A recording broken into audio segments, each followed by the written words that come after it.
और अब बात होगी शेयर मार्केट की, जहां पर हम लगातार दर्शकों के सवालों के जवाब दे रहे हैं और आपको बता रहे हैं कि आपके लिए कहां पर कमाई के मौके हो रहे हैं। मीर बिल्कुल, लेकिन कमाई के मौके थोड़े से आज मुश्किल हो सकते हैं क्योंकि सेलिंग प्रेशर जो है वो मार्केट में बढ़ा है और निफ्टी ने अभी अभी 10,000 का लेवल टेस्ट भी किया है। हमारे साथ राजेश अग्रवाल और सुमित बगाड़िया हैं। लेकिन देखिए, एक तो पिछले एक महीने का हाईएस्ट लेवल पर इंडिया विक्स इस समय है और सेलिंग प्रेशर अच्छा खासा है मार्केट में। 10,000 तक फिसला था निफ्टी और अभी भी कोई बहुत खास कन्विक्शन देखने को मिल नहीं रहा है। एडवांस डिक्लाइन भी कमज़ोर है। तो Sumit, at least on intraday basis VIX पिछले एक महीने के सर्वोच्च लेवल पर है, वीकनेस अच्छी खासी है, खासकर कुछ एक मोमेंटम स्टॉक्स में काफ़ी वीकनेस है। क्या सलाह होगी आपकी? Good morning Mir. देखिए यहाँ पे डबल व्यू बन रहा है। एक अगर सबसे पहले मैं सपोर्ट्स दे देता हूँ निफ्टी के लिए। जो सपोर्ट्स बन रहा है वो है 10,000 लेवल का। 10,000 अगर निफ्टी टूटता है तो फिर उसके नीचे हमको वीकनेस देखने को मिलेगी, जिसके अंदर 9920 9900 तक के लेवल्स हमको देखने को मिल सकते हैं। तो बहुत ही कॉशियसली ट्रेड करना होगा, विद सपोर्ट्स और स्टॉप लॉस के साथ ट्रेड करने होंगे। जब तक 10,000 के लेवल नहीं टूटते हैं निफ्टी के अंदर, तब तक एक बार बाइंग में रहा जा सकता है और आज का हाई टूटने के बाद हमें 10,150 तक के टारगेट्स देखने को मिल सकते हैं निफ्टी में। Strict stop loss 10,000 buying positions के लिए। अगर बाई चांस 10,000 के लेवल टूटते हैं तो 10,080 के स्टॉप लॉस से काम करना होगा सेल करके। नीचे में टारगेट 9920 9900 के लेवल्स हमें देखने को मिल सकते हैं। तो सपोर्ट के ऊपर जब तक रहे तब तक तेजी करें, सपोर्ट टूटने के बाद मंदी करें। तो आप सुमित कह रहे हैं जो 9980 का जो लेवल मान के मोस्ट एक्सपर्ट्स चल रहे थे, अब वो आपके नजरिए में अब 10,000 हो गया? जी बिल्कुल। चलिए पहला सवाल भी लेते हैं। नरेश हैं कोलकाता से। नरेश नमस्कार, गुड मॉर्निंग। नरेश, दिनेश हैं मुंबई से हमारे साथ। दिनेश बोलिए, क्या है सवाल आपका? मेरा निटको टाइल से सर 90 रुपए में लिया हुआ। अच्छा। हाँ, 2,500 शेयर है मेरे पास। आपने ट्रेडिंग के लिए लिया था? नहीं, डिलीवरी है मेरे पास, ये लॉन्ग टाइम के लिए। पर डिलीवरी तो आपने फिर 90 पर लिया था, स्टॉप लॉस रखा था नहीं रखा था? स्टॉप लॉस नहीं रखा सर।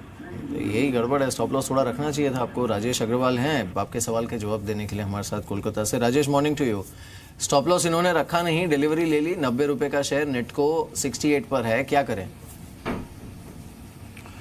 मॉर्निंग मेयर, जहाँ तक नेटको के सवाल है, अगर आप देखें तो कंपनी के फंडामेंटल्स उतने बेहतर नहीं हैं।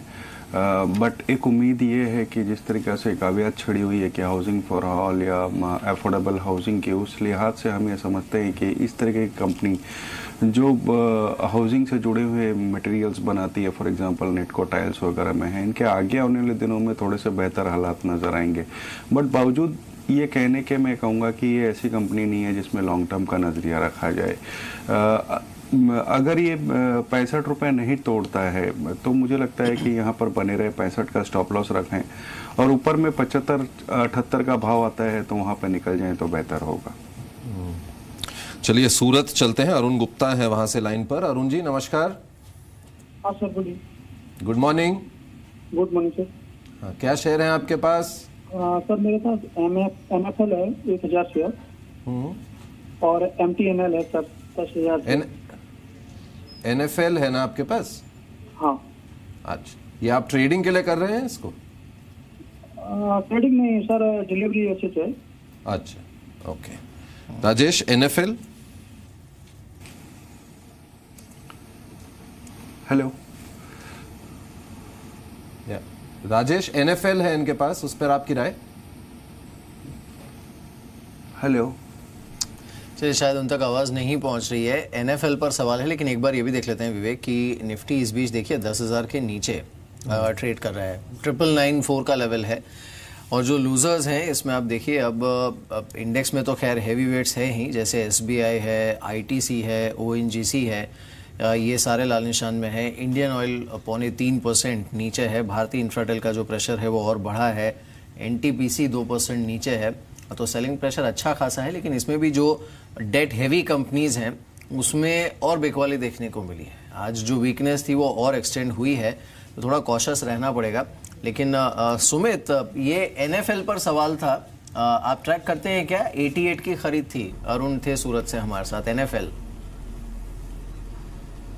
बिल्कुल ट्रैक में रहता है ये स्टॉक, रडार में रहता है। ये स्टॉक में एक वीकनेस देखने को मिल रही है। स्टॉक ऊपरी लेवल से एक वन वे दबाव दिखा रहा है और अभी ऐसा लगता है कि शायद नीचे और भी दबाव देखने को मिलेगा। अगर 66-67 के लेवल्स टूट गए तो 68.80 के आसपास ये ट्रेड कर रहा है। अगर 66-67 के लेवल्स टूट जाते हैं तो फिर ये स्टॉक के अंदर हमें 60 रुपए तक के लेवल्स देखने को मिल सकते हैं। आई थिंक एक बार के लिए फ्रेश बाइंग अवॉइड करनी चाहिए और एग्जिस्टिंग लॉन्ग पोजिशंस में 66 के आसपास का स्टॉप लॉस स्ट्रिक्टली लगा कर रखें, उसके बाद स्ट्रक्चर इसका वीक हो जाएगा।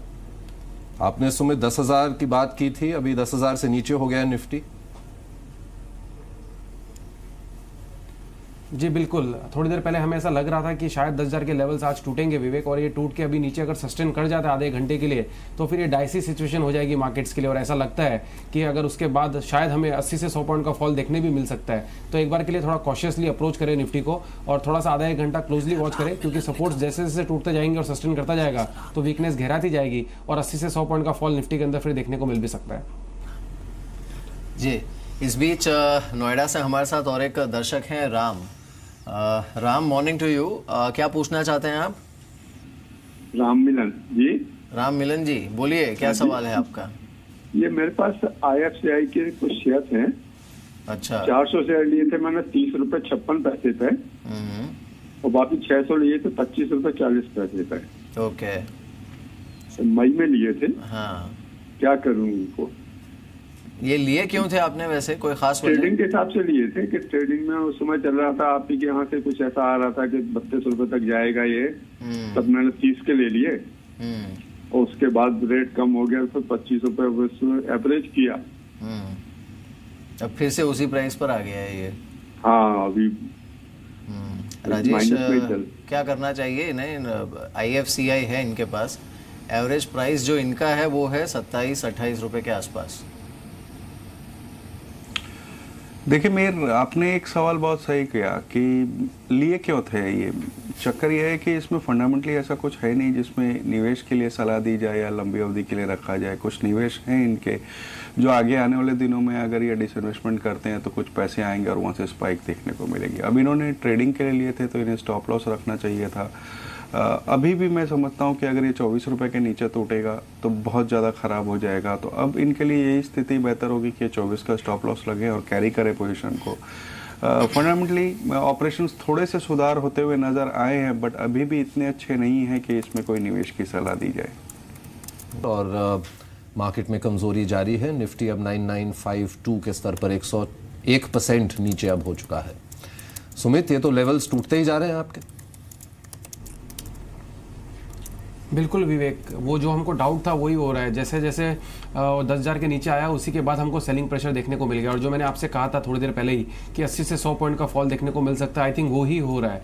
9920 और 900 इमीडिएटली हमको देखने को मिल सकते हैं। अब वही मेन सपोर्ट है निफ्टी के लिए। अगर वो सपोर्ट्स नहीं होल्ड किए तो फिर हमें लेवल्स को रिवाइज करना होगा। बट फिलहाल 9920 9900 के टारगेट्स हम मान के चले। अभी ये जिस तरह से फॉल आ रहा है हो सकता है आज भी हमको देखने को मिल जाए, अदरवाइज कल तक ये देखने को मिल सकता है। 10,000 के नीचे अब जब तक निफ्टी रहेगा तब तक वीकी है।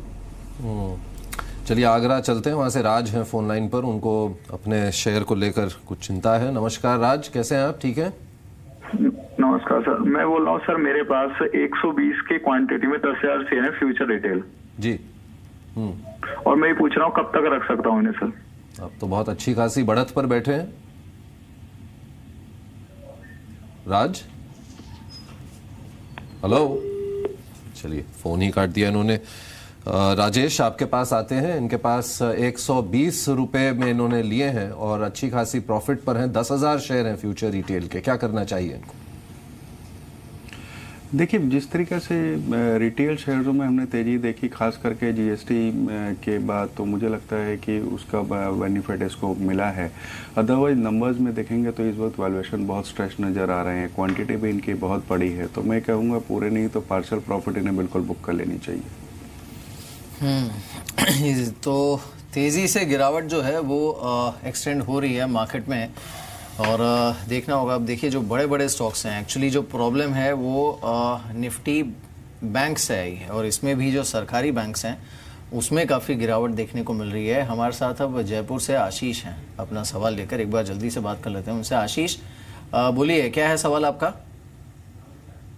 फार्मा है सर 200 और एक CESC है सर 50 शेयर 850 रुपीज पे, और Natco pharma 200 at the rate of 1000 rupees. चलिए CESC पर सवाल ले लेते हैं आपका। CESC पर राजेश क्या सलाह होगी आपकी? 860 पर इन्होंने लिया था, 956 का लेवल इस समय है यहाँ पर। ले ले क्या मुनाफा थोड़ा? जी नहीं, बल्कि मैं तो ये कहूँगा कि अगर इनके फंड्स अलाउ करते हो तो ये और भी ऐड कर सकते हैं। कंपनी न केवल पावर में है, बल्कि अगर आप देखें तो power, retail, infrastructure, IT, property, सारे वर्टिकल्स हैं और सारे में अच्छा कामकाज कर रही है। कंपनी ने ऑलरेडी डीमर्जर अनाउंस कर रखा है, जो आने वाले दिनों में इन्हें अलग अलग कंपनियों के शेयर मिलेंगे। इवन रिटेल वेंचर जहां से बहुत दिक्कतें थी, वहां भी EBITDA लेवल्स पे पॉजिटिव होने लगी है कंपनी, और 10 के PE के आसपास ट्रेड कर रही है। मुझे लगता है कि एक बहुत अच्छा बेट है गिरावट में खरीदारी करने के लिए। चलिए रोज की तरह अंचल के पास चलते हैं, जो एक स्टॉक को लेकर हमारे साथ जुड़ रहे हैं। बताइए अंचल। शुक्रिया विवेक। आज के लिए शेयर रहेगा डेयरी स्पेस से। देखिए त्योहारी सीजन शुरू हो गया और कहीं ना कहीं जितनी भी डेयरी कंपनियां हैं उनकी डिमांड बढ़ जाती है, और प्रभात डेयरी आज के लिए शेयर रहेगा। पहले तो कंपनी के नंबर्स आने, 14 अगस्त को कंपनी के नंबर्स हैं और इस बार ही एक अच्छे सेट ऑफ नंबर्स की उम्मीद की जा रही है Q1 में। सो मच मुनाफे में करीब आप देखिए तो 20 से 25% की बढ़त का अनुमान लगाया जा रहा है, तो वहीं मार्जिन भी 2% तक इंप्रूव हो सकते हैं। ओवरऑल कंपनी जो दाम बढ़ाए थे उसका फायदा कंपनी को Q4 और Q1 नंबर्स में आता हुआ दिखेगा। Q4 में ऑलरेडी काफ़ी एक अच्छा ऑपरेटिंग नंबर्स कंपनी ने पोस्ट किए, अब Q1 में भी एक अच्छे सेट ऑफ नंबर्स की उम्मीद की जा रही है। इसके अलावा एक साउंड प्रमोटर होल्डिंग है कंपनी के अंदर, बड़े फंड हाउसेज भी निवेशित है कंपनी के अंदर, और वैल्यूएशन वाइज भी अगर आप देखें तो काफ़ी वेल प्लेस्ड है। सो मच FY19 के लिए अनुमानित EPS 9.5 रुपये की, तो PE मल्टीपल करीब 20 के अराउंड है। तो कहीं ना कहीं अपने सेक्टर में एक अच्छी वैल्यूएशन होल्ड करता है, कारोबार वेल डिफाइंड है, एज सच कोई दिक्कत नहीं है कंपनी को इन टर्म्स ऑफ बिजनेस की। वही सब ट्रिगर्स देखते हुए काफ़ी सारे ब्रोकर्स मानते हैं कि अच्छी बेट हो सकती है खरीदारी के लिए। ICICI डायरेक्ट की रिपोर्ट को एक रेफर किया गया है इसके लिए। उनका मानना है मध्यम अवधि के लिए अगर आप खरीदारी करते हैं तो 160 रुपये के टारगेट्स प्रभात डेयरी में आपको आने वाले दिनों में दिख सकते हैं। धन्यवाद अंचल इसके लिए, और चलते हैं गुड़गांव, जहां से पुष्पक है फोन लाइन पर। पुष्पक नमस्कार। नमस्कार, मेरे पास जीवन फाइनेंशियल है और आइनियस स्टाइरो सॉल्यूशंस है। जीवन फाइनेंशियल आपने कब खरीदा? और शेयर और आइनियस स्टाइरो solutions at the rate of 1100 share. चलिए आप सुमित आपसे पूछते हैं, वो जीवन फाइनेंशियल चार्ट्स पर कैसा लग रहा है आपको? विवेक, लोअर लेवल से स्टॉक रिकवरी तो दिखा रहा है। ये स्टॉक ने 300 के लेवल से एक रिकवरी दिखाई है। ये स्टॉक का अच्छा सपोर्ट बना हुआ है 300 to 97 के लेवल्स के आसपास। जब तक ये लेवल्स नहीं टूटते तब तक एक बार लॉन्ग पोजीशंस बिल्कुल होल्ड कर सकते हैं। At the same time stock का ऊपर में जो रेजिस्टेंस बन के आ रहा है वो है 355-360 लेवल्स के आसपास। यानी जो फ्रेश तेजी हमको देखने को मिलेगी ये स्टॉक के अंदर, वो 355-360 लेवल्स टूटने के बाद ही देखने को मिलेगी। अगर ऐसा होता है तो वो स्टॉक ऊपर में 380 से 400 तक के लेवल्स दिखाएगा। अभी 320 चल रहा है, 320 से एक पुल बैक हमको 355 यानी 30 से 40 रुपए का देखने को मिल सकता है, और उसके बाद फ्रेश अपमूव की शुरुआत रहेगी। प्रेजेंट लेवल्स पे एक बार होल्ड की सलाह रहेगी, existing long positions with a trailing stop loss to be placed at around 300 levels. इस बीच प्रशांत सिंह ने हमारे फेसबुक पेज पर एक सवाल पूछा है। इनका सवाल एक है गोवा कार्बन पर। गोवा कार्बन सुमित इनके पास है एट द रेट ऑफ 303, और साथ ही दूसरा सवाल इनका है अपोलो टायर्स पर, जो कि इन्होंने 278 पर लिए हुए हैं। क्या करना चाहिए दोनों पर? 265 का स्टॉप लॉस लगा ले, क्योंकि ये स्टॉक उसके बाद वीक हो जाएगा और हमें नीचे में 220 तक के लेवल्स देखने को मिलेंगे। ये ऐसा लग रहा है कि अगर आज 265 का लेवल तोड़ा तो इसमें हैवी फॉल देखने को मिल सकता है, और नीचे में हमें 220 तक के लेवल्स बहुत जल्दी शॉर्ट टर्म में ही देखने को मिल सकते हैं। स्टॉप लॉस जरूर लगाए 265 का, उसके बाद स्टॉक का स्ट्रक्चर वीक हो जाएगा और तेजी ये स्टॉक के अंदर ऊपर में 270 अभी चल रहा है, 290 का लेवल टूटने के बाद ही देखने को मिलेगी। जब तक 290 नहीं टूटता है तब तक ये स्टॉक वीक है, और जो मैंने सपोर्ट दिया उसके बाद तो हैवी करेक्शन देखने को मिलेगी। अपोलो टायर के अंदर एक ऊपरी लेवल से, ये एक्चुअली टायर स्टॉक्स में सडन ब्रेक लग जाते हैं। कल एक अच्छा मूव देखने को मिला, फिर एक ब्रेक लग गया और आज हमें एक गिरावट देखने को मिल रही है। हो सकता है एक बार यहाँ से वापस गिरावट देखने को मिले। C8, Apollo tyre, JK tyre, MRF, इन सब में वीकनेस देखने को मिल सकती है। अपोलो टायर यहाँ से 260, 250 तक के लेवल्स दिखा सकता है। फ्रेश बाइंग एक बार अवॉइड करनी चाहिए, एग्जिस्टिंग लॉन्ग पोजीशंस में प्रॉफिट बुकिंग कर लेनी चाहिए। बिल्कुल, चलिए तो एग्जिस्टिंग लॉन्ग पोजीशन पे आपको प्रॉफिट टेकिंग करनी चाहिए। आज ये सेबी के सर्कुलर के बाद सडनली हम देख रहे हैं कि इस समय मार्केट में वीकनेस अच्छी खासी है, beat banks, beat debt heavy companies, इन सब पर वीकनेस है। हमारे साथ अब कुछ और दर्शक जुड़ेंगे, लेकिन एक बार डॉक्टर लाल पैथ लैब्स के रिजल्ट्स पर बात करने के लिए दिलीप बिदानी साहब हैं हमारे साथ, CFO हैं कंपनी के। Mister Bidani, morning to you. क्या रही हैं हाइलाइट्स इस बार नंबर्स की?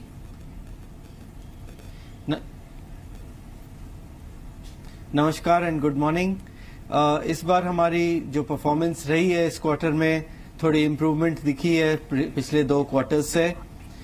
लगभग 12% हमारी रेवेन्यू ग्रोथ हुई है, उसमें 9% वॉल्यूम ग्रोथ मौजूद है। आपको याद होगा हमारे दिसंबर में वॉल्यूम ग्रोथ सिर्फ 5% थी और मार्च क्वार्टर में 7.7% वॉल्यूम ग्रोथ थी। उसके कंपैरिजन में 9% जो अभी ग्रोथ आई है, 9% ग्रोथ आई है वॉल्यूम की, वो काफ़ी एनकरेजिंग है हमारे लिए। सो हमारी उम्मीद रहेगी कि ग्रोथ रहे और पूरा साल भी ग्रोथ के साथ कटे। आपका आउटलुक क्या है सर, जो आने वाले 1-2 क्वार्टर्स हैं उसमें किस तरह का ग्रोथ और साथ ही मार्जिन्स आप एक्सपेक्ट कर रहे हैं?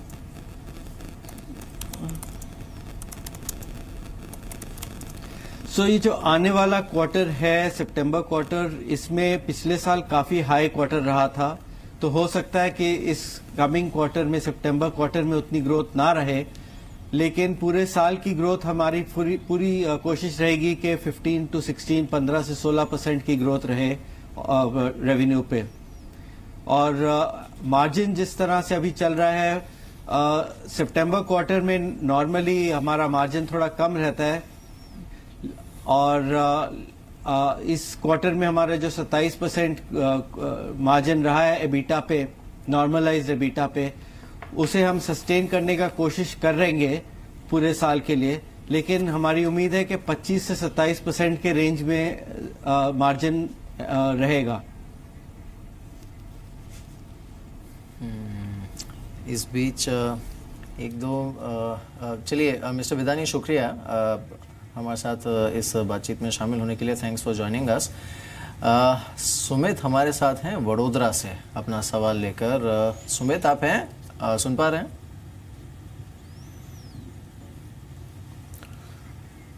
आई थिंक अतुल है हमारे साथ। अतुल कट गया, चलिए। लेकिन उनका सवाल आया हमारे पास पुणे से और वो फार्मा सेक्टर में निवेश करना चाहते हैं। राजेश, इस वक्त फार्मा सेक्टर देखिए बहुत ही कॉन्ट्रारियन बैट होगी अगर आप देखें तो, क्योंकि लगातार ख़राब न्यूज़ का सिलसिला चल रहा है, फिर वो चाहे घरेलू सोर्स से हो या इंटरनेशनल सोर्स से हो। अगर आप देखें तो लगातार जेनरिक को लेकर के या प्राइसिंग पावर को लेकर के, US FDA को लेकर के ऐसे लगातार ख़राब न्यूज़ चल रही है। और हमने देखा है कि कई स्टॉक जो पहले 25-30 के पी पे चल रहे थे अब 15-16 के पी पे चल रहे हैं। बट मेरा ये पर्सनली मानना है कि अगर आप 1.5 साल का नज़रिया रखते हैं और थोड़ा रिस्क एपेटाइट है आपका, तो कुछ खरीदारी इसमें की जा सकती है चुनिंदा शहरों में। फॉर एग्जांपल औरोबिंदो इस वक्त हमें अच्छा लग रहा है वैल्यूएशन के लिहाज से कहा जाए तो, सन फार्मा ठीक लग रहा है, इवन बायोकॉन जहां की इस तिमाही के नतीजे थोड़े से दबाव में दिखे गए थे, लेकिन हमारा मानना है कि जिस तरीके की उनकी बायोसिमिलर्स वगैरह में एक्टिविटी है उसे देखते हुए लंबी अवधि के लिए वहाँ खरीदारी की जा सकती है। चलिए होशियारपुर चलते हैं। संजीव वर्मा है वहां से फोन लाइन पर। Sanjeev, hello sir. नमस्कार, गुड मॉर्निंग। नमस्कार सर। आपके शेयर्स ठीक ठाक हैं? नहीं सर, अभी थोड़े लॉस में चल रहे हैं। 12,000 शेयर है IDBI बैंक के। एवरेज प्राइस है, मैंने 3 बार करके लिए थे शेयर और 58.4 पे मैंने लिए थे। आप ट्रेडिंग कर रहे थे इसमें कि लॉन्ग टर्म के लिए लिया आपने?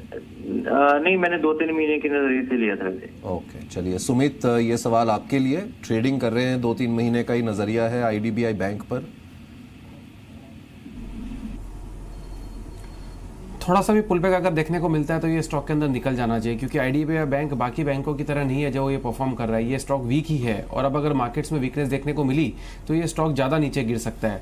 56 रुपए के आसपास ये अभी ट्रेड कर रहा है। 53 के आसपास इसका नेक्स्ट फाइनल लेग का सपोर्ट है। अगर 53 का लेवल टूट जाता है ये स्टॉक के अंदर तो उसके बाद ये स्टॉक के अंदर हमें 45 या शायद 40 तक के लेवल्स भी देखने को मिल सकते हैं। तो एक तो स्ट्रिक्ट स्टॉप लॉस लगा ले 53 के आसपास, और यहाँ से कोई भी पुल बैक देखने को मिलता है 59-60 लेवल्स तक तो वहाँ पे ये एग्जिट करने की सोचें। इस बीच ज्योति हैं हमारे साथ उड़ीसा से अपना सवाल लेकर। ज्योति, मॉर्निंग टू यू। क्या सवाल पूछना चाहती हैं आप? मॉर्निंग मिहिर एंड विवेक जी, मैं आपका चैनल बहुत 8 साल से देख रही हूँ, बहुत अच्छा लग रहा है आपका और ये इनका बहुत अच्छा लग रहा है। तो मेरा सवाल है वेंकीज का। मेरे पास 80 शेयर है 2150 पर, अभी मैं क्या करूँ? इन्वेस्टमेंट का तौर पर मैं पैसा लगाया हूँ, तो उसको क्या करूँ? होल्ड करूँ कि क्या सेल करूँ? लॉस बुक करना है, क्या है? एक्चुअली उसका रिजल्ट है परसों 10 को है, तो क्या करना चाहिए इसका? देखिए, आइडियली अगर आपने इन्वेस्टमेंट के लिए लगाया है तो आपको एक एक दो जो छोटे ट्रिगर्स आते हैं उसकी चिंता नहीं करनी चाहिए। आपका आउटलुक थोड़ा और लंबी अवधि का होना चाहिए। और बहुत बहुत शुक्रिया, आप 8 साल से जी बिजनेस की दर्शक रही हैं, थैंक यू सो मच। अब ये देख लेते हैं, अब ये जो नुकसान हो रहा है आपको इस पे सुमित क्या करना चाहिए? वेंकीज हैं इनके पास, 2150 पर इन्होंने लिए हैं। आज तो थोड़ा प्रेशर में है, बट अदरवाइज ये स्टॉक काफ़ी अच्छा चला है। अगर आप पिछले 1 साल में देखें इसे, क्या करना चाहिए? बिल्कुल, पिछले 1 साल के अंदर ये स्टॉक बहुत अच्छा चला है और इनफैक्ट अगर लास्ट कुछ महीनों में देखेंगे तो ये स्टॉक लोअर लेवल से ऑलमोस्ट 3 गुना हो चुका है। आई थिंक इमीडिएटली ये स्टॉक का सपोर्ट है 2000 लेवल्स के आसपास। 2000 के बाद ही ये स्टॉक के अंदर वीकनेस देखने को मिलेगी। जब तक ये 2000 के लेवल्स नहीं टूटते तब तक स्टॉक को होल्ड कर सकते हैं। ये स्टॉक तेजी के बाद थोड़ा सा कंसोलिडेशन में जा रहा है, तो ये हो सकता है कि थोड़े लंबे टाइम तक कंसोलिडेट करे और जो मैंने सपोर्ट बताया उसको क्लोजली वॉच करे, क्योंकि वो सपोर्ट टूटने के बाद ये स्टॉक में एक हैवी फॉल देखने को मिल सकता है। तो सबसे पहले तो इनको सपोर्ट ध्यान में रखना है 2019-80 लेवल्स के आसपास। इस स्टॉक में प्रेजेंट लेवल से तेजी तभी देखने को मिलेगी जब ये 2210 का लेवल तोड़ेगा, यानी ऊपर में तेजी 2210 टूटने के बाद ही देखने को मिलेगी। और जब तक सपोर्ट्स जो बताया वो नहीं टूटते तब तक होल्ड करें। सपोर्ट्स टूट जाए तो निकल जाए, और ऊपर का जो रेजिस्टेंस बताया वो टूटने के बाद इसमें एक तेजी देखने को मिलेगी जिसके अंदर 2450 तक के लेवल देखने को मिल सकते हैं। 2000 1980 सपोर्ट और ऊपर में रेजिस्टेंस 2210। चलिए इंदौर चलते हैं। अभय है फोन लाइन पर हमारे साथ। अभय नमस्कार। अभय, हाँ गुड मॉर्निंग सर। नमस्कार। गुड मॉर्निंग, कैसे हैं? हाँ ठीक हूँ, बढ़िया हूँ। राखी की आपको शुभकामनाएं। आपको भी बहुत बहुत शुभकामनाएं। बहुत मिठाई खाई आपने?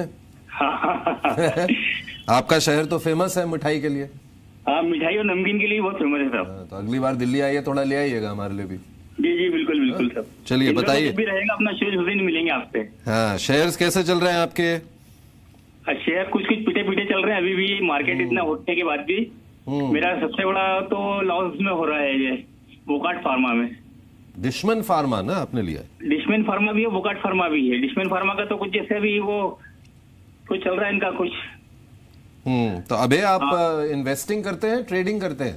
मैं ट्रेडिंग तो नहीं करता हूँ, इन्वेस्टमेंट करता हूँ और काफी लंबे समय से चल रहे हैं मेरे पास में। डिशमन फार्मा भी है और वोकार्ट फार्मा में ज्यादा लॉस हो रहा है मेरे को। मैंने 1700-1800 के भाव से लिए हैं करीब ये वोकार्ट फार्मा। ओके, चलिए पूछते हैं राजेश। डिशमन फार्मा और वोकार्ट दोनों फार्मा सेक्टर के शेयर्स हैं जिसमें काफी वीकनेस है आजकल। इनको क्या करना चाहिए? देखिए विवेक, जहाँ तक मेरी नॉलेज जा रही है, डिशमैन इस वक्त ट्रेडिंग नहीं हो रहा है कुछ कॉर्पोरेट एक्शन की वजह से। डीमर्जर हुआ था। अदरवाइज अगर आप देखें तो कंपनी ने बहुत ही उम्दा प्रदर्शन दिया है पिछले कई क्वार्टर्स से, और जो इनके नए एक्सपेंशन थे बद्दी वगैरह में वो भी ऑलमोस्ट ओवर हो चुके हैं। और आफ्टर डीमर्जर जब लिस्टिंग होगी तो मुझे लगता है कि वहाँ पर एक अच्छा इनको रिटर्न मिलेगा।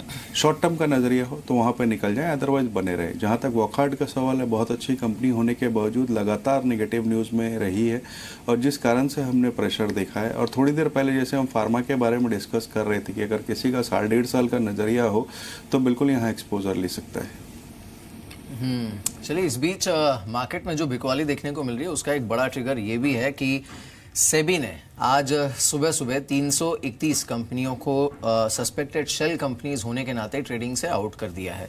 और अब इसमें हर महीने के या फिर हर सीरीज के बस पहले सोमवार को ट्रेड किया जा सकेगा जहां पर आप एग्जिट कर सकते हैं। तो ये और इसके वाइड रेंजिंग इम्पैक्ट क्या हो सकते हैं, इस पर बात करने के लिए हमारे साथ इंडिया इन्फोलाइन से संजीव भसीन मौजूद हैं। Sanjiv, morning to you. आप तो वैसे भी काफ़ी समय से कॉशियस रहे हैं मार्केट पर और आपने अक्सर ये चेतावनी दी भी थी कि इस तरह के बाजार में कोई भी रीज़न किसी भी समय हावी हो सकता है। आज लगता है वही रीज़न मिला है मार्केट को।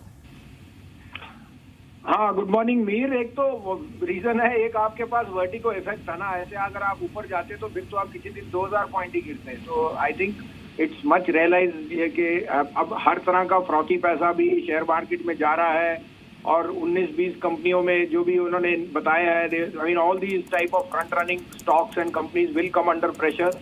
और साथ में you know we been saying from 95-97 we market is extremely callous, और ये एक ग्लोबल फिनोमेना है, डाउ भी आप रोज, तो ये एक correction is much overdue and I think the correction can run much deeper. So don't be surprised bye 5 to 7% initial fall, जहाँ पे already we have seen that mutual fund inflows and the SIPs are acting as very good, जो आपको बहुत ज्यादा safeguard कर रहे हैं, but valuation comfort नहीं है because earnings are not catching up। आपने कभी, मेरे को इतने साल हो गए, लेकिन स्टेट बैंक ने और बैंक ऑफ बड़ौदा ने डिपॉजिट रेट काटे हैं, इसका मतलब क्रेडिट तो एक्सपैंड कर ही नहीं रहा।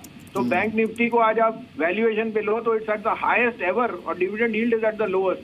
सो कुछ काफी मिसप्लेस्ड एसेट क्लासेस हैं and we would still recommend buy gold which will give you a good conduit and जो रुपए के साथ एंड ग्लोबल वॉलेटिलिटी आपका सेफगार्ड है, और buy some of the beaten pharma companies जहाँ पे 1 से 1.5 साल अगर आप इन्वेस्ट करें तो बहुत अच्छी रुझान वाली कंपनीज है, but try and reduce your positions on the leverage side on any rally. Pharma की आपने बात की, कौन सी ऐसी कंपनीज हैं जो आपके ब्रोकरेज के रिकमेंडेशन पर हैं संजीव? नहीं, हम तो एक एक्सेप्ट करा रहे हैं, देखिए, because we think that these are premium companies and they are going through the worst. उन्होंने ये किचन एंड सिंक ऑर्डर कर दिया जहाँ जो डिस्क्लोजर था जेनरिक प्राइसिंग का देव given, but pharma is universal, sooner rather than later. आप देखोगे कि already we have seen that Obama care bill is not being pass, there is a lot of change on the FDA, new change over there, जहाँ generics में बहुत ज्यादा वो approvals दे रहे हैं। I mean Lupin has categorically said that they've got the maximum approvals in the last 1 month, from the last 18 months. So हम कह रहे हैं बास्केट बनाइए, Lupin, Dr. Reddy, Sun, Pfizer, Aurobindo, these type of SIPs if you do over the next 6-9 months you'll buy very very good stocks, and जैसे उनके 2 quarter में change आएगा in their guidance and their pricing, pricing power comes back, ये share 1 साल में आपको definitely 25 से 30% का रिटर्न देके जाएंगे। बिल्कुल। ऑल राइट, चलिए संजीव आपसे विस्तार से बातचीत करेंगे इसमें, लेकिन हाँ दैट्स एन इंटरेस्टिंग पॉइंट कि आपको थोड़ा डी रिस्क करना ज़रूरी है मार्केट में इस समय। हमारे साथ अब मनोहर हैं सूरत से। Manohar, morning to you, I hope it's a good morning for you. क्या सवाल है आपका? सर मेरा सवाल है डेल्टा के ऊपर। डेल्टा मैंने 190 की कॉस्ट में लिया हुआ है, इसका फ्यूचर क्या है, और ये मैं लॉन्ग टर्म में हूँ। अच्छा, लॉन्ग टर्म मतलब कितने समय के लिए? सर लॉन्ग टर्म में ना समझे साल भी लग जाए और 2 साल भी लग जाए, 5 साल भी लग जाए, 10 साल भी लग जाए, मैं इसको होल्ड करना चाहता हूँ। इसका फ्यूचर क्या रहेगा सर? सुमित, डेल्टा कॉप इनके पास है लॉन्ग टर्म के लिए, लेकिन 1 साल से 5 साल तक किसी भी अवधि में। So I think more than duration, जो मुनाफा है उस पर ध्यान है इनका। बताइए डेल्टा कॉप पर क्या व्यू है आपका सुमित? ये स्टॉक आफ्टर लॉन्ग टाइम एक तेजी का शुरुआत कर चुका है। ये स्टॉक इमीडिएटली हम देखेंगे तो 100 रुपए से एक 1 वे तेजी दिखा रहा है, और अभी ये थोड़ा सा 170 के आसपास रुक चुका है, और वहां पे आके सडन विप्सॉस हमको देखने को मिल रहे हैं। लॉन्गर टर्म टाइम होराइजन के हिसाब से स्टॉक को होल्ड किया जा सकता है। ये स्टॉक यहाँ से एक अच्छी तेजी भी दिखा सकता है, बट ये स्टॉक को सबसे पहले ऊपर में 200 के ऊपर सस्टेन करना होगा। जब भी ये स्टॉक 200 के ऊपर सस्टेन करना स्टार्ट होगा, उसके बाद ये स्टॉक के अंदर इमीडिएटली अगर मैं लॉन्गर टर्म टाइम होराइजन के चार्ट्स देखता हूँ तो उसके टारगेट बनते हैं 250 से 280 लेवल्स। तो सबसे पहला सस्टेनेबिलिटी इसको 200 के ऊपर जरूरी है, उसके बाद 250 से 280 लेवल्स तक का मूव हमको देखने को मिल सकता है। यानी प्रेजेंट लेवल से there is a possibility that longer term time horizon में ये स्टॉक डबल होने की पॉसिबिलिटी रखता है। अभी इमीडिएटली सबसे पहले प्रेजेंट लेवल्स के आसपास से जो सपोर्ट निकल के आ रहा है वो है 140 और 120 के लेवल्स के आसपास। जब तक ये 2 लेवल के ऊपर सस्टेन करता है मार्केट डेल्टा कॉप, तब तक ये स्टॉक मजबूत है। ऊपर में 200 का लेवल टूटना जरूरी है, उसके बाद हमें 250 280 इमीडिएटली शायद हो सकता है साल भर के अंदर भी देखने को मिल जाए, बट 200 के ऊपर सस्टेन करना जरूरी है। उड़ीसा चलते हैं, रोहित है लाइन पर। रोहित नमस्कार, गुड मॉर्निंग। हाँ सर, नमस्कार सर जी। देखिए मैं सन फार्मा से इसका 650 शेयर ले रखा हूँ 589 में। सर अभी तो इतना गिर गया कि क्या करूँ उसका समझ नहीं आ रहा। चलिए राजेश, सन फार्मा आपने पहले कहा था फार्मा सेक्टर के बारे में भी कि काफ़ी दबाव में रहा है, लेकिन कुछ अच्छी स्टोरीज हो सकती हैं वहाँ पर निवेश के लिए। इन्होंने तो खरीद रखा है, लॉस में, क्या करना चाहिए? मैं कहूँगा अगर इन समय की पाबंदी ना हो तो बिल्कुल बने रहें। अपने आप में एक उम्दा कंपनी है और मुझे लगता है कि जो प्रोडक्ट प्रोफाइल है इनकी वो सारी कुछ अच्छी हैं। अभी मिस्टर भसीन भी कह रहे थे जैसे कि फार्मा में लॉन्ग टर्म कॉल लेनी चाहिए। Sun pharma is one of the stock. बिल्कुल बने रहें साहब, अगर आपको समय की पाबंदी ना हो तो छोटे मोटे लॉस जो बाजार के कारणों के कारण हो रहे हैं उससे चिंता ना करें, और अगर आपके फंड्स अलाउ करते हैं और किन्हीं भी कारणों से स्टॉक 480 470 तक जाता है तो और भी ऐड कर लें। ऑलराइट, चलिए अब हरीश हैं हमारे साथ, हमारे अगले कॉलर, उनसे बात करते हैं। Harish, morning to you. क्या है सवाल आपका? हरीश, आप सुन पा रहे हैं क्या? चलिए, शायद वो फोन लाइन पर नहीं है, लेकिन उन्होंने जो डिटेल्स दी थी उसके मुताबिक राजेश, इनके पास एस चांद के शेयर्स हैं, 660 रुपये पर लिए थे, 491 पर ये ट्रेड कर रहा है, नुकसान अच्छा खासा हो रहा है। राजेश, क्या सलाह होगी हरीश के लिए? देखिए, इस वक्त भी अगर आप देखें तो वैल्यूएशंस थोड़े ऊंचे हैं। लिस्टिंग के समय भी हमने डिस्कस करी थी कि बावजूद इसके कि इन्होंने कुछ अधिग्रहण किए थे, स्कूल बुक्स में अपने लीडर हैं, बट वैल्यूएशन के लिहाज से अगर आप देखें तो महंगा नज़र आता है। मुझे लगता है जहां भी मौका मिले निकल जाएं तो बेहतर होगा। जो भी लॉस हुआ है उसे काट लें।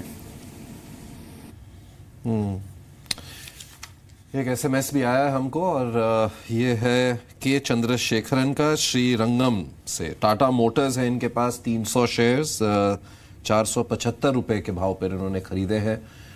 सुमित, टाटा मोटर्स 475 पे लिया है इन्होंने। होल्ड करने की सलाह रहेगी। टाटा मोटर्स 430 के मेजर सपोर्ट के पास है। अगर ये 430 के नीचे क्लोजिंग देने में सक्षम हो पाता है 1 से 2 दिनों के लिए, तो ही इसमें गिरावट देखने को मिलेगी, अदरवाइज यहाँ से पुल बैक देखने को मिलेगा। ये स्टॉक का पुल बैक में ऊपर में 440 के ऊपर अगर हमको क्लोजिंग देखने को मिल गया तो उसके बाद ये अच्छी तेजी दिखाएगा, जिसके अंदर 470 इमीडिएट टारगेट होगा, और उसके बाद हमें और भी अपमूव देखने को मिल सकता है। फिलहाल होल्ड की सलाह रहेगी। 430 के नीचे क्लोजिंग अगर आता है तो इनको वापस से जी बिजनेस के ऊपर कॉल करके व्यू लेना होगा, क्योंकि उसके नीचे शायद शॉर्ट टर्म के लिए खराब हो सकता है, बट फिलहाल एक बार सपोर्ट्स के पास है तो होल्ड करें। इस बीच हमारे फेसबुक पेज पर भगवान जेठवानी करके हमारे एक दर्शक हैं जिन्होंने मैसेज किया हुआ है। इनके पास जाइकॉम के शेयर्स हैं, लॉन्ग टर्म के लिए इन्होंने लिए हैं 47 रुपए के आसपास। राजेश, आप ट्रैक करते हैं क्या जाइकॉम? देखिए, ये सिक्योरिटी अप्लायंसेस बनाती है जो वीडियो कैमरास वगैरह आप सब जगह देखते हैं उस टाइप की, और सर्विलियंस वगैरह के आइटम्स बनाती है, जिसकी इस वक्त बहुत डिमांड में है। लेकिन बावजूद उसके मुझे लगता है कि फंडामेंटल्स उतने स्ट्रांग है जिसमें इसमें बहुत लॉन्ग टर्म की कॉल ली जाए। शॉर्ट टर्म में मैं समझता हूँ कि जब तक ये स्टॉक 22 रुपये नहीं टूटता है, ऊपर में 27-28 रुपये होने की क्षमता रखता है। वॉल्यूम्स थोड़े से लो हैं, इस वजह से ट्रेडिंग की भी अपॉर्चुनिटी इसमें नहीं है। 27-28 के आसपास आते ही मैं समझता हूँ कि यहाँ से निकल जाना चाहिए। चलिए, सूरत से हरीश है हमारे साथ। हरीश, नमस्कार। हरीश, कैसे हैं आप विवेक जी? मैं ठीक हूँ, आप कैसे हैं? मैं बिल्कुल मस्त हूँ। आपका चैनल देखता हूँ, बहुत अच्छा लगता है। आपका जो बात करने का तरीका बहुत अच्छा लगता है मुझे लगता है नहीं कि मैं टीवी में देख रहा हूँ, लगता है मैं वाकई आपके सामने बात कर रहा हूँ। अरे बहुत बहुत शुक्रिया, और बहुत सालों बाद शायद बात हो रही है आपसे। हाँ, मैं बहुत टाइम के बाद बात हो रही है। Thank you Harish ji. Lupin है आपके पास, 1170 में लिया आपने। ट्रेडिंग कर रहे हैं, इन्वेस्टिंग कर रहे हैं आप? मैं इन्वेस्टर है, मैं 4-5 साल से रख सकता हूँ और भी बाइंग कर सकता हूँ। तो आप जैसे मुझे आज रखा है मैंने 970 रुपये रखा हुआ है मैंने, ओके, बाइक के लिए 100 शेयर। तो मतलब 400-500 शेयर और भी ले सकता हूँ। तो किस रेंज में और लूँ मैं ये? चलिए पूछते हैं राजेश। राजेश, ये लॉन्ग टर्म इन्वेस्टर हैं, इनको कोई ऐसे कोई परेशानी नहीं है कि अभी ही बेचना है। ल्यूपिन पे बहुत कन्विंस्ड हैं ये, क्या आप भी कन्विंस्ड हैं? जी बिल्कुल कन्विंस्ड हो। इनफैक्ट मैंने कई बार आप ही के शो पे इस स्टॉक को रिकमेंड भी किया, और मैं समझता हूँ कि ये जो गिरावट आई है एक बहुत अपॉर्चुनिटी है लेने के लिए, क्योंकि अगर आप देखें तो पिछले कुछ दिनों में इनको जो अप्रूवल्स मिले हैं वो बहुत ही शानदार है, और जिनका फ़ायदा इन्हें आने वाले क्वार्टर्स में बिल्कुल मिलेगा। तो एक आध क्वार्टर्स के नंबर्स अगर कभी दबाव में भी आए तो मुझे नहीं लगता कि उस पर इसमें इतना कंसर्न होना चाहिए, बल्कि अगर कोई गिरावट आती है तो खरीदारी करनी चाहिए। इन्होंने बहुत अच्छी स्ट्रैटेजी ली है इसे एक्यूमुलेट करने की, मैं बिल्कुल सहमत हूँ इनसे, और इन्हें एक्यूमुलेट करना चाहिए। राजेश, आजकल काफ़ी एक्सपर्ट्स स्टॉक्स में भी SIP की बात कर रहे हैं कि सिस्टमैटिक तरीके से इन्वेस्ट करिए। अगर आप शेयर्स भी ले रहे हैं म्यूचुअल फंड्स में तो ये एक बज़वर्ड बन ही गया है, एक तरीका होता है ये इन्वेस्ट करने का, कोई ऐसा कोई प्रोडक्ट नहीं होता। तो क्या डायरेक्ट स्टॉक्स में भी आप कहेंगे कि जैसे अब हरीश जी हैं जो ल्यूपिन पे कन्विंस्ड हैं, क्या आप कहेंगे कि हर महीने एक डेट फिक्स करिए और धीरे धीरे करके रेगुलरली पिकअप करते रहे इस शेयर को, या कोई और शेयर? विवेक जी, इनफैक्ट एक्चुअली मैंने भी कई लोगों को यही रिकमेंड किया हुआ है कि स्टॉक्स में एसआईपी करनी चाहिए, बट एसआईपी के लिए मेरा जो रिकमेंडेशन है वो थोड़ा सा डिफरेंट है। मैं मिड कैप में नहीं करके उसे फ्रंट लाइन के स्टॉक जैसे कि आईटीसी हो या रिलायंस हो, इवन लार्सन, ये कुछ स्टॉक्स हैं जहाँ पे मैं रिकमेंड करता हूँ कि आप एक एसआईपी कर लीजिए, हर महीने थोड़े थोड़े एक्यूमुलेट करते रहिए। चलिए एक आखिरी सवाल आज का ले लेते हैं। दीपक हैं हमारे साथ। दीपक पूछिए, क्या है सवाल आपका? मेरा सवाल है सर कि मैंने स्नोमैन लॉजिस्टिक लिया था 62 रुपए के रेट पे 3-4 महीना पहले, और मेरा पोजिशनल व्यू है 1 साल का इसमें, मैं इसमें क्या करूं? 1 साल का पोजिशनल व्यू, चलिए ये अच्छा है कि आपके क्लैरिटी है कि आप 1 साल के लिए रख सकते हैं इसे, लेकिन थोड़ा सा नुकसान इस समय आपको हो रहा है यहाँ पर। स्नोमैन लॉजिस्टिक्स क्या करना चाहिए सुमित यहाँ पर? अमीर 4950 इसके इमीडिएट सपोर्ट लेवल्स है, मल्टीपल सपोर्ट्स है 4950 लेवल्स के आसपास। अगर 4950 के लेवल्स टूट जाते हैं तब तो ये स्टॉक का स्ट्रक्चर एकदम ही वीक हो जाएगा और शायद हो सकता है उसके बाद हमें 30 रुपए तक के लेवल्स देखने को मिले। तो जब तक 4950 नहीं टूटता तब तक होल्ड करें, वो टूटने के बाद इनको एग्जिट करना होगा। अगर वो नीचे के सपोर्ट लेवल्स अगर नहीं टूटते हैं तो ये स्टॉक इमीडिएटली यहाँ से एक पुल बैक दिखाएगा 62-63 लेवल्स के आसपास। 62-63 का लेवल टूटने के बाद ये स्टॉक में फ्रेश एक अपमूव की स्टार्ट होगी, उसके अंदर हमें 75 से 80 तक के लेवल्स देखने को मिल सकते हैं। फिलहाल स्टॉक के ऊपर होल्ड की सलाह रहेगी। स्टॉक बहुत ही ज्यादा रेंज बाउंड चल रहा है, पिछले कई हफ्तों में हमने देखा है कि स्टॉक ने एक रेंज बाउंड मूव दिखाया है जिसके अंदर 53 से लेकर ऊपर में 62 तक की रेंज बनी है। 62 के ऊपर का ब्रेकआउट जरूरी है अच्छे टारगेट्स के लिए। अभी फिलहाल होल्ड की सलाह रहेगी और 4950 के आसपास का इनके लिए स्टॉप लॉस रहेगा। ऑलराइट, चलिए तो आपके लिए यही सलाह है यहाँ पर दीपक। इसी के साथ आपका बाजार को हम यहीं खत्म करते हैं, लेकिन बाजार पर नजर रखिएगा, निफ्टी अभी भी 10,000 के नीचे है। शुक्रिया राजेश और शुक्रिया सुमित। लेकिन आज सेबी ने सुबह आई थिंक जगा दिया सबको और बाद में कई निवेशकों को सुला भी दिया एटलीस्ट 331 कंपनीज में।